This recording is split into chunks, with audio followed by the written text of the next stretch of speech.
The last thing I expected to hear on the final day of school was my own voice coming from an empty classroom. The weird part?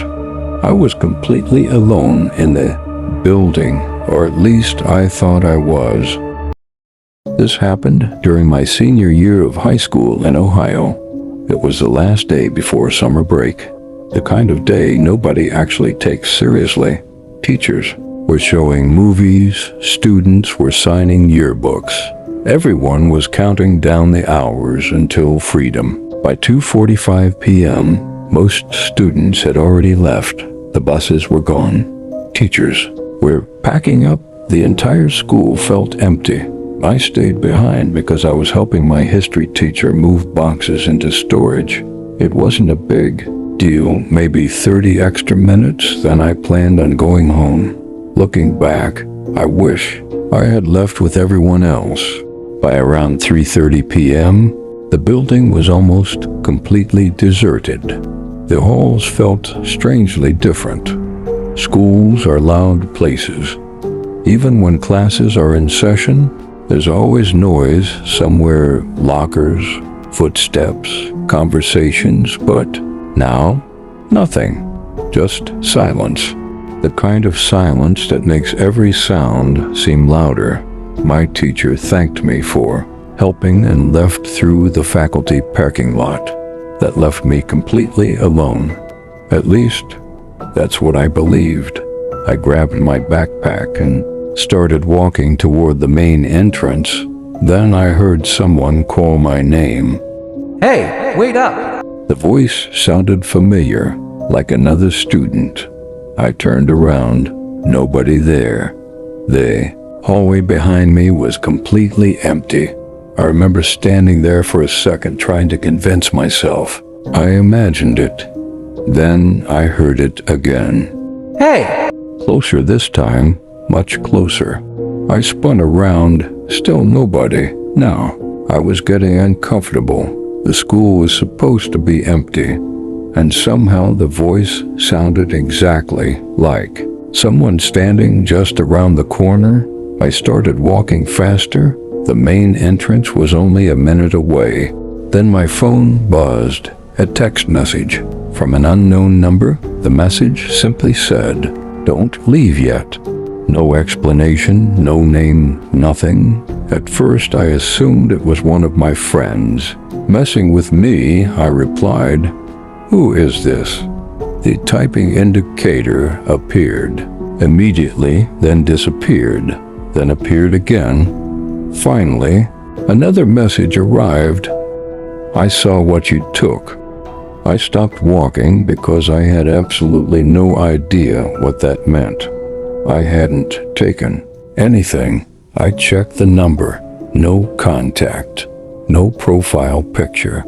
Nothing. Before I could reply, another text came through.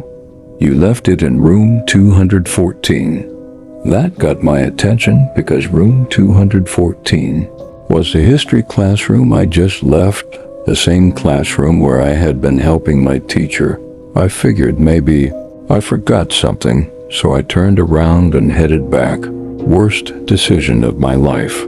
The hallway leading toward room 214 was empty. The lights had already switched into after-school mode. Every other light seemed dimmer. The shadows looked longer. As I approached the classroom, I noticed the door was slightly open. I knew it had been closed earlier. I remember because I locked it behind us. I pushed the door open. The room was empty, desks stacked, chairs upside down. Nothing unusual. Then I heard movement above me. Something shifted inside the ceiling. Not an animal, not a mouse, something heavy. The sound moved across the room, slowly, directly over my head. Then it stopped.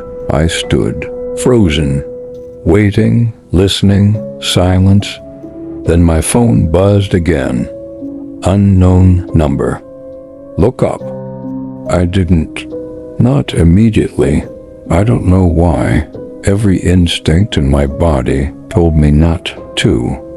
But eventually, I did. The ceiling tile above the teacher's desk was missing, and inside the darkness, I saw movement. Someone was up there, watching me. I backed away from the desk, slowly, trying not to panic. Then the figure shifted, and I realized something. It wasn't hiding from me, it was waiting. I turned and ran. The second I reached the hallway, I heard a loud crash behind me, the sound of someone dropping from the ceiling. I didn't look back, I just ran past classrooms, past lockers, toward the front entrance. Then I heard footsteps, running behind me, matching my speed.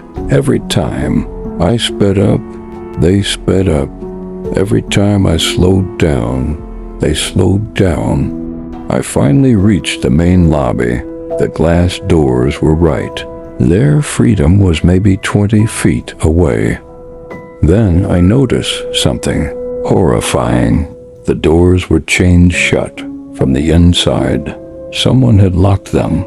I pulled my phone out and called 911. The dispatcher answered immediately. But before I could explain anything, another text message appeared. Unknown number.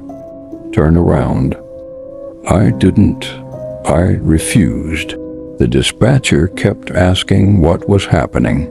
Then I heard footsteps stop directly behind me. No more running, no more chasing, just silence. Someone standing only a few feet away. Police arrived less than 6 minutes later. The moment I heard sirens, outside, the footsteps disappeared. Officers searched the building. Every classroom, every hallway, every maintenance area. Eventually, they found evidence.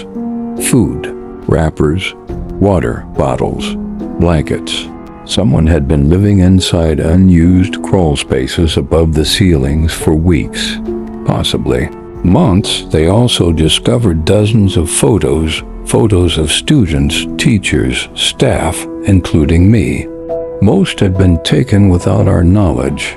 Some were from inside classrooms, others were taken through windows. A few were taken from inside the school after hours. The person responsible was never identified. The police traced the text messages. The phone had been discarded hours earlier. No fingerprints, no useful evidence, nothing. The school installed security upgrades the following year. New cameras, new locks, new alarm systems. But they never caught whoever had been hiding up there. And that's the part that still bothers me.